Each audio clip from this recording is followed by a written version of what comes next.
Okay, Dan, thanks so much for joining me on the Security Space today, mate. Today, what we're talking about is all about cyber awareness. But like all the other pods, are you okay just to give the audience a quick introduction to yourself? If that's okay. Yeah, hi Nick. Thanks for having me on. I'm Dan Dipple. I'm the cybersecurity manager for Charles Taylor, XREF for those that do potentially recognise my face as well. Cybersecurity awareness is a big thing for me. Happy to jump on and have a chat with you about it. Perfect. Okay, so obviously, for those that have seen the title of the podcast already, is cyber aware, cyber strong. So, what does that actually mean then, Dan? What do we mean by that title? I think the big thing is, the being cyber aware is, a lot of people think they're cyber aware, but they don't actually realize how bad some of these actors are that are out there. And I think it's just improving that knowledge of people. So looking at things that go on commonly around the world, and kind of inbreeding that thing into you. So that cyber strong is, there's a lot of things where we're aware of things. We go to a cache point, we put a pin number in, and what's the first thing you do? You tend to haunch your shoulders over and try and cover your pin number. That's not taught. That's just a natural reaction. That's what you do all the time. Your parents might have told you a couple of times when you were a kid, and then you've always done it. Same thing when you leave your car in a potentially dodgy area, you lock it, or you might lock it twice, and depend on what kind of car you got, you might even check the door as well. But it's trying to breed those natural kind of things of being cyber aware, so cyber strong straight away. So you're looking at that all the time. So you don't have to go to your security specialist within the company and go, what do we need to do with this? It should be kind of a natural reaction, and that kind of, you're not always proactively thinking about it, but it's in the back of your mind, and you go, should I be doing this? This seems a little bit dodgy. Yeah. And being able to get that out into the people that need to know earlier. Okay. So, like, just bringing it into sort of security terms, then is it a little bit like the a secure by design methodology? Are you like trying to say like, look, rather than security just being an afterthought, it's like, look, let's put it in all the way through the process so that it's natural. Security is just a given. Is that what you're trying to say? Yeah. Yeah, I mean, in terms of, I'm more covering the human factor of it. So, Okay. I'm a Lego geek, as some people may well be aware. So, I think it's building those foundations early. That whether it's you start with, throughout school they get a degree of cybersecurity awareness training. It's probably not as in depth as some of the later stuff, but the Instagram generation will be kind of, don't do this, don't do that, etc. Whereas the old and bold of us Yep. will turn around and go, oh, why do I need to be aware of this? Yep. And I think it's very difficult to get some people to buy into that, and then realize that the impact that it could have by you clicking one email and link is quite strange. But I think even if you go down that route, and the way that a lot of people go, the human factor is the big bit. Yeah. And it's always the humans that's the problem. I think we've flipped it completely. Every company you look at, you go, how much do you invest in cybersecurity tooling? And they will probably give you a very large number. And then you compare it to that security awareness piece, and they go, depending on what the company is, they might go, oh, I've got a PowerPoint presentation, they sit for it once a year, and that's enough. Which kind of does that tick box exercise. But then on the flip side of that, you've got some companies that have gone down the route of gamification. So you'll see multiple vendors out there who do things like this, which are great because it gets those people engaged and goes, well, right, okay. I know one of the companies I've had a demo of their product that they flip it on its head completely, and they go, right, here's, as part of the training, here's your phishing simulation. You are now taking the role of the attacker. Send the email. Right, you've only got a 20% success rate. Right, now which of these three options will you choose to get higher success rate. So I think it's trying to move it away from that really easy way of going, it's just a tick box exercise, and you go, oh, right, okay. And then when you suffer a breach, 9 times out of 10, you can kind of go back to, is there a point where it should have been stopped and somebody could have gone, actually, this doesn't feel right. And that engagement and constant engagement will help. Yeah. So let me pause a statement that's kind of arisen a lot throughout these podcasts then, and it is again, don't shoot the messenger. It is humans are the biggest cause and cure insecurity. So what's your sort of view on that then, Dan? I think humans are the problems, the biggest misnomer. It did, throughout the 90s and the explosion of the internet. I grew up as a kid where, beeps and boops were your dial up for the internet. So, get off the internet. I want to go on the phone and call your grandma, kind of thing.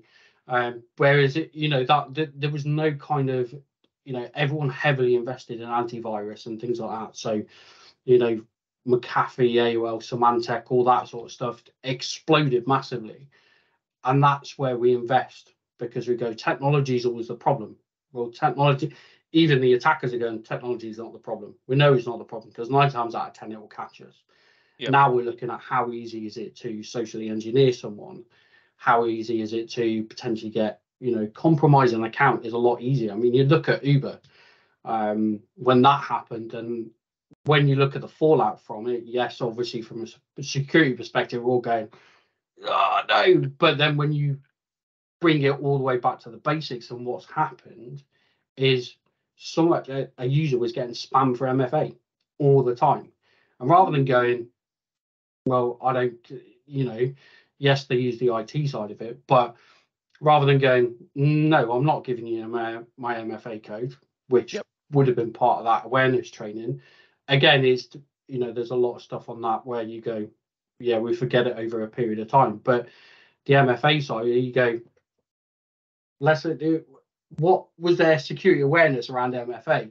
And if it was weak, then you can then go, well, we know where the problem is. We need to educate people better on that.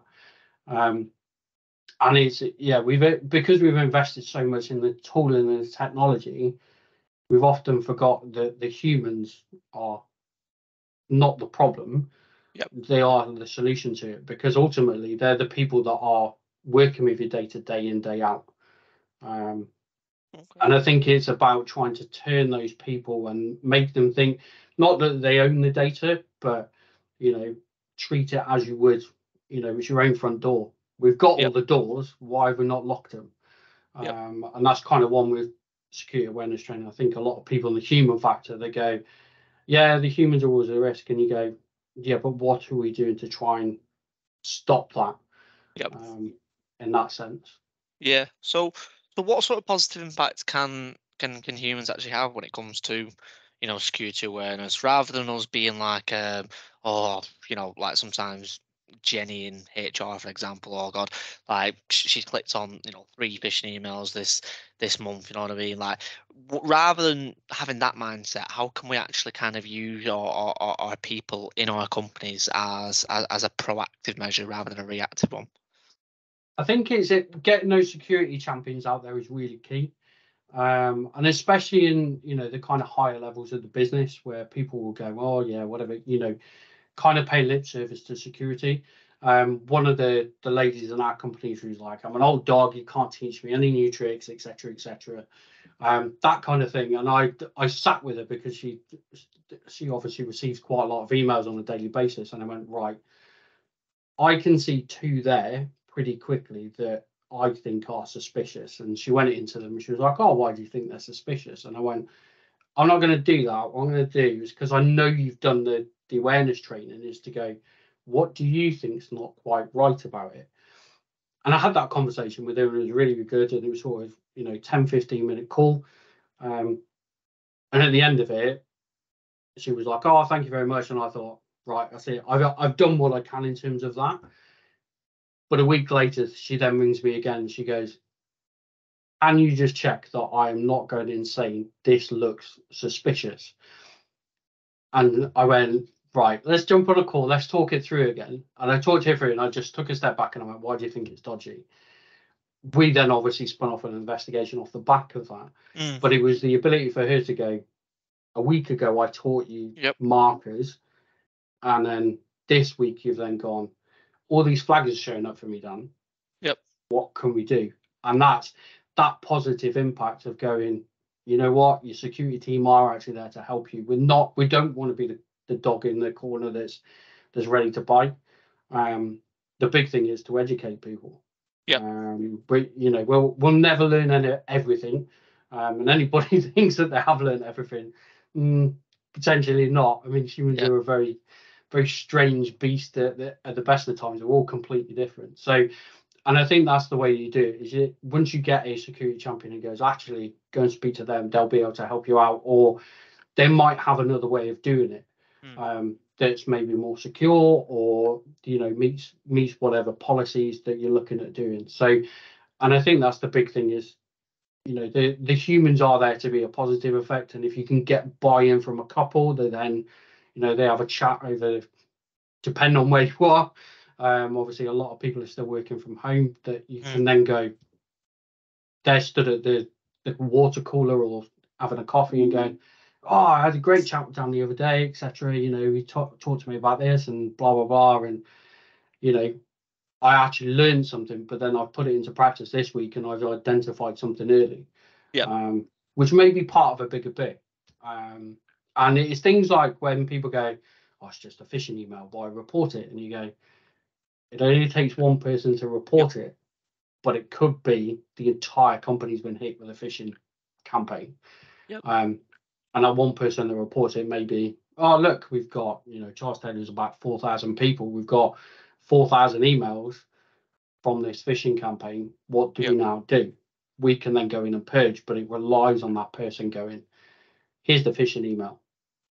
This is the one that I spotted. This is why I think it's, and they've identified those markers straight away. Yep.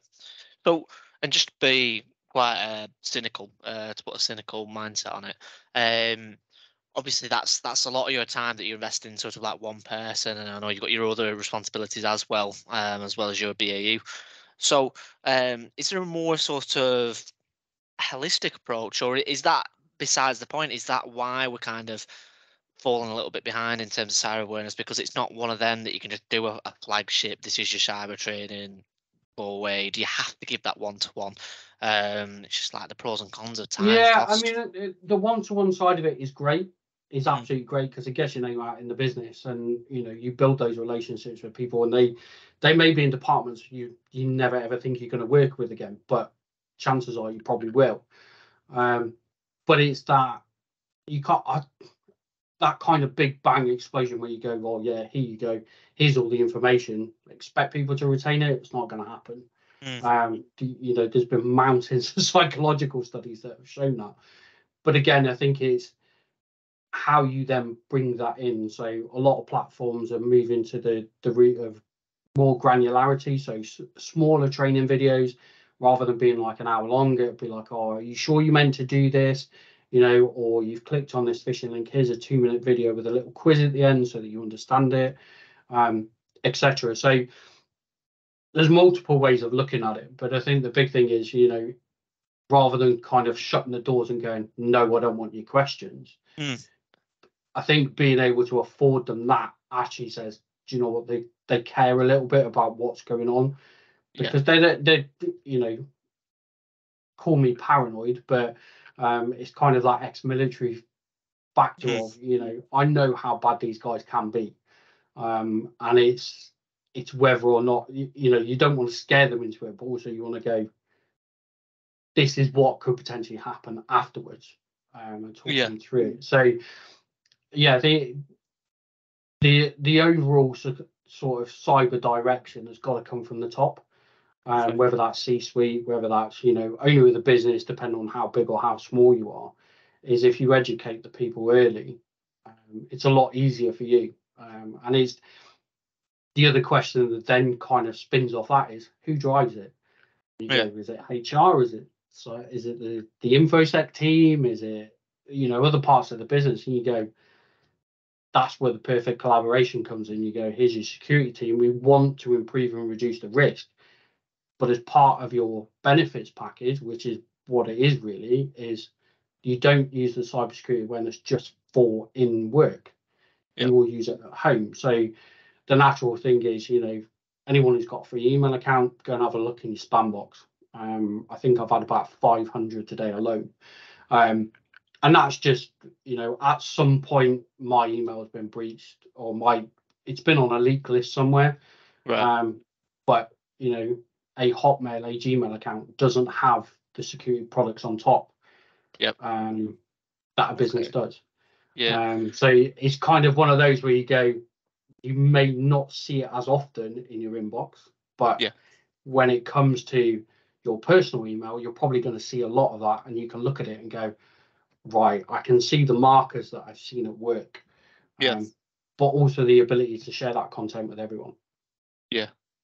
So if what you're saying then, if like obviously humans being, cyber aware is, a very crucial part of a company's security, why does budgets fluctuate from company to company? Why is everyone not like people first, technology second? Why have we got this message out there? What do you think to that? I think a lot of it is to do with whether or not they think the return on investment is going to be worth Right. it. And I think that's one of the big things is, depending on what platform you go for, they can range from, hours being 4,000 people, they can range from sort of 20 grand to 100 grand. And they go, there's a big difference.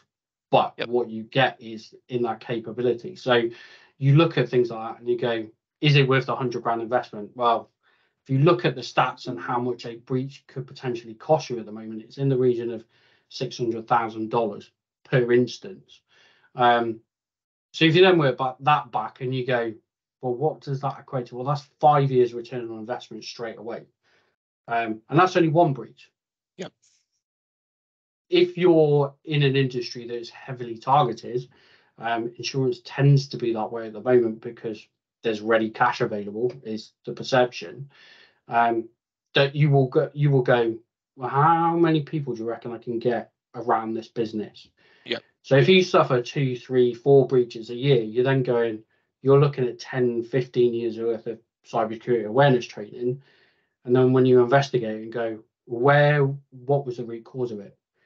Was it poor education for the user? And if it is, then you then go, well, we don't need to build a business case. Your business case is written itself, which is a frustrating place to be in. But again, at the same point, obviously the execs in the company are looking and going, it's a lot of money to throw it just for user training. But the technology side is, it's easy to see because you go, how many incidents have you stopped? Well, I've stopped 40,000, just a random number, 40,000 incidents this year from this product. How many have you stopped from security awareness training? I can't tell you because I don't know the answer is the problem. And I think that's where they go, there's no metrics involved.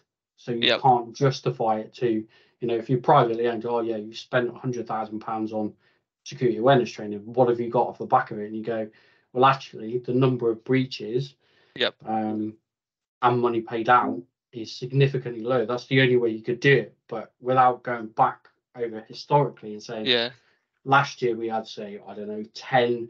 The year before we had 20. But we introduced the security awareness platform here. We've had 10 that year.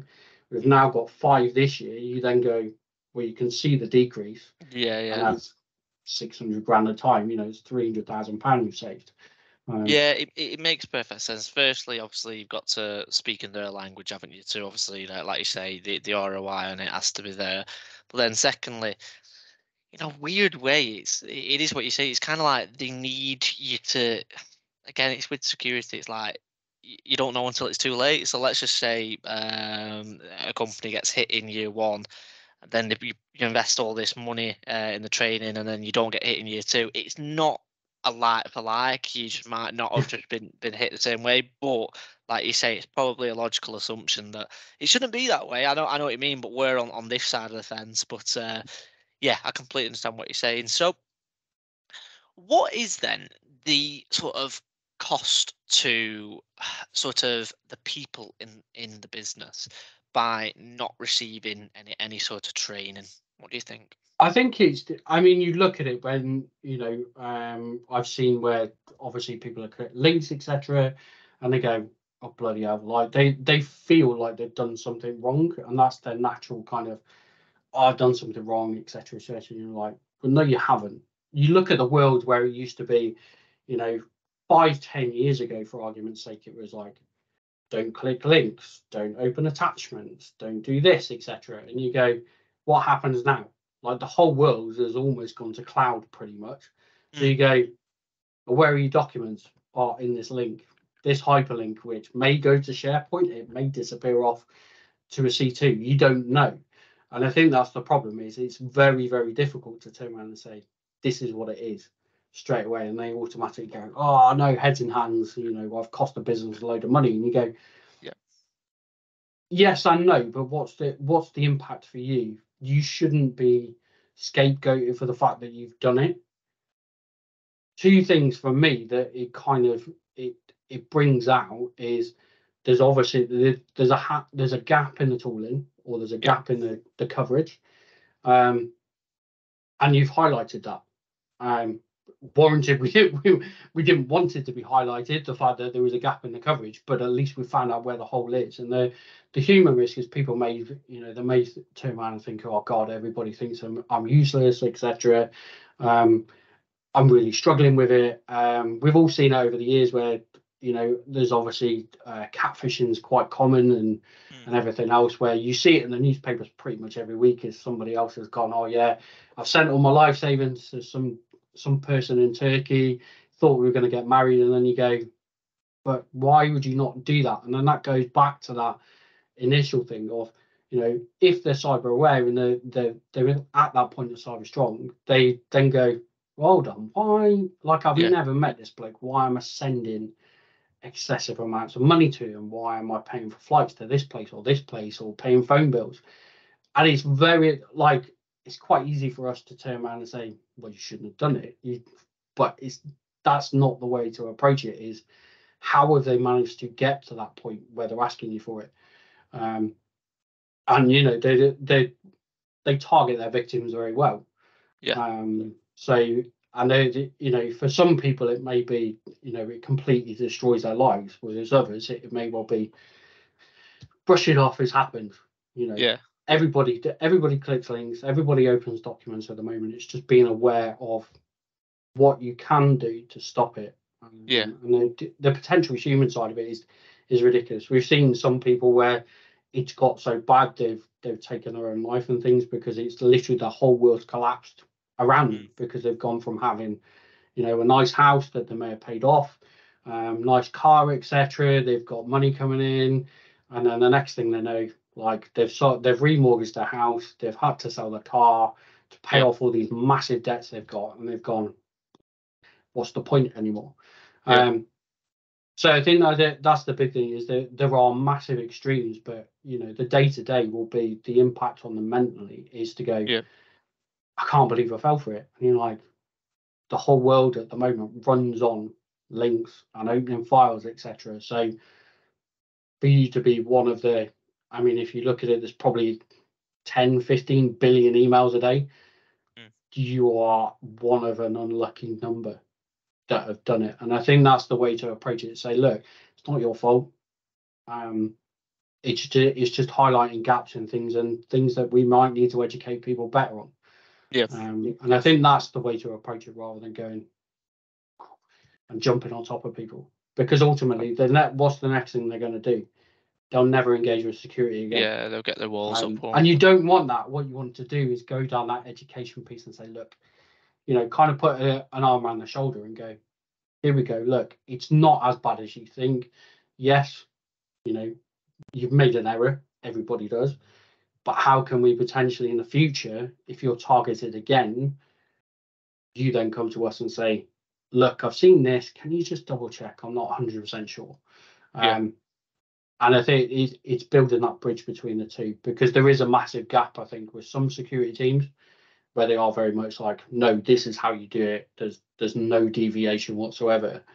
But then when something does go wrong, they jump on people rather than going, let's sit down, let's have a chat, let's walk through it and see what's actually happened, and put it down. And a lot of the post-incident reports will be, there's never any blame attached to it. It's, this is what's happened. This is a potential identifier of a root cause for it. Yep. And then you move on from there. So the business will obviously change their processes maybe a little bit. But engaging with the users, probably the key thing is to just say, look, it happens. These people are very, very good at what they do. Yeah. So because they are very good at what they do, how often would you actually provide, security awareness training? Because obviously it's constantly evolving, isn't it?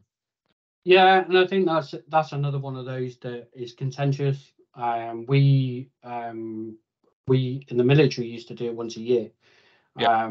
And what used to make me laugh was the same content every single year on year, same use cases, same studies, etc., etc. And you go, I sat through this last year and the year before that and the year before that and the year before that, and you're like, the only thing we ever saw change was the counter-terror threat level, and you're like, there's no content change. Yeah.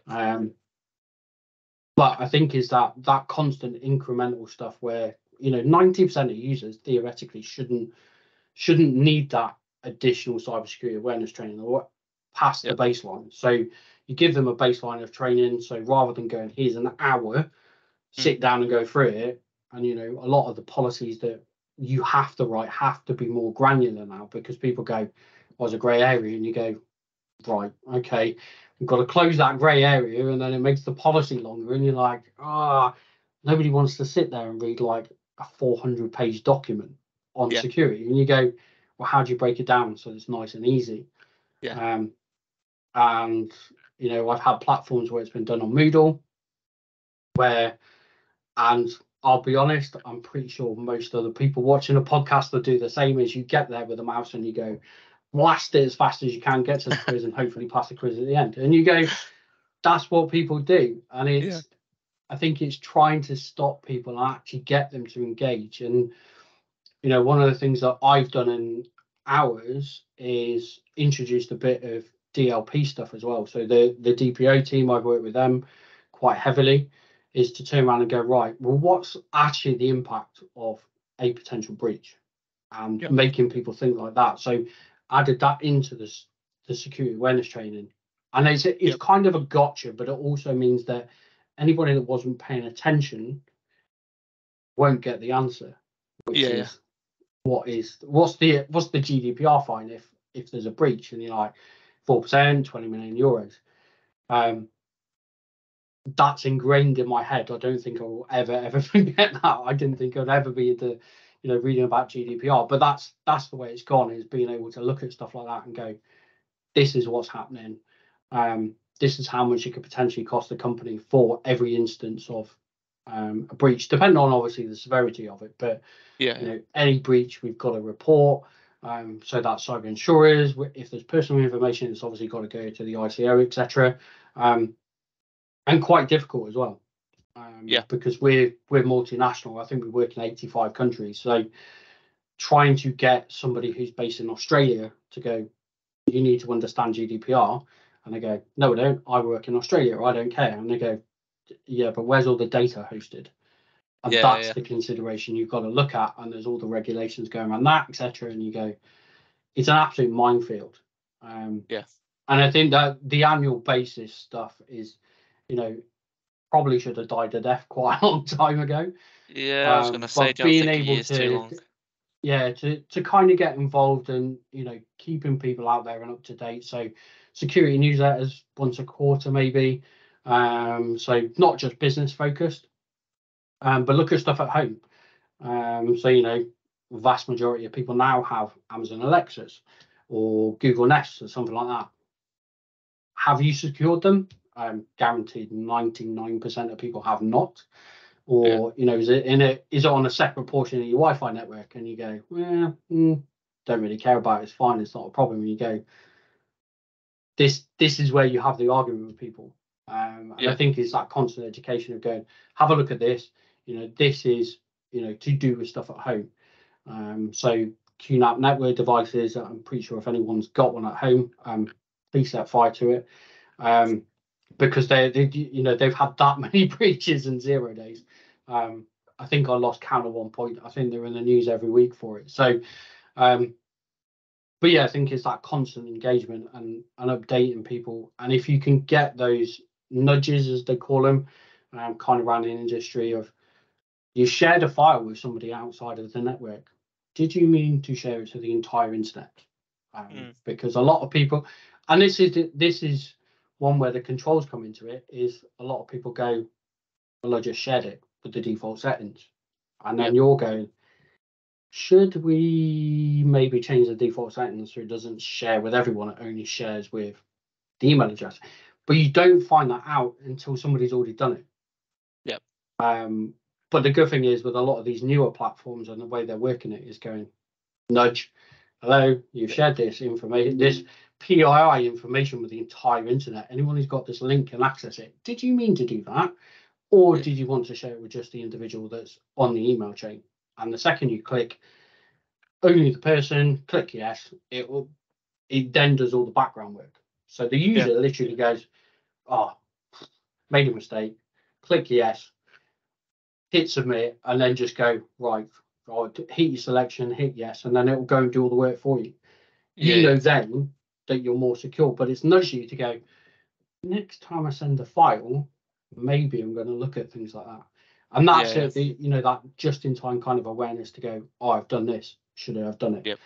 And it's easy to do because we all do it and we go, the default settings should be all right. And you go, yeah, but they're not really, though, are they? And that's that pushes back on the InfoSec team, but it also pushes onto the IT teams. We go, if you're going to build it secure by design. Yep. And if you go with those principles, at least it's easier to tone it back than it is to implement new controls. As anybody will tell you who works in the industry, sometimes trying to get some controls implemented is like trying to set fire to diesel. It's not an easy thing to do. But again, it's like, if you've already got the control in place and somebody goes, I can't do this, I need to do it, you can then tone it back. So yeah, I think it's that education piece and constantly educating people where they need it. There will be a lot of people around the business that don't need it, but also trying to get specific as well, I think, is one of the key things. That, as you mentioned earlier, HR, they work in a completely different way to somebody in legal, they work different to someone in finance. Somebody in InfoSec is probably going to be a little bit more aware of what they're doing in terms of data classification and sending stuff out, etc. But if you've got somebody, say, who's, I don't know, obviously working in the insurance industries, that it's not easy for everyone to comprehend. But if you think of, let's say, a guy that works on a building site, he will sit there with his phone, he'll do whatever, he'll do a snag list or whatever job he's got to do, and they'll send stuff across. What he might not realize is somebody sat on his phone doing stuff.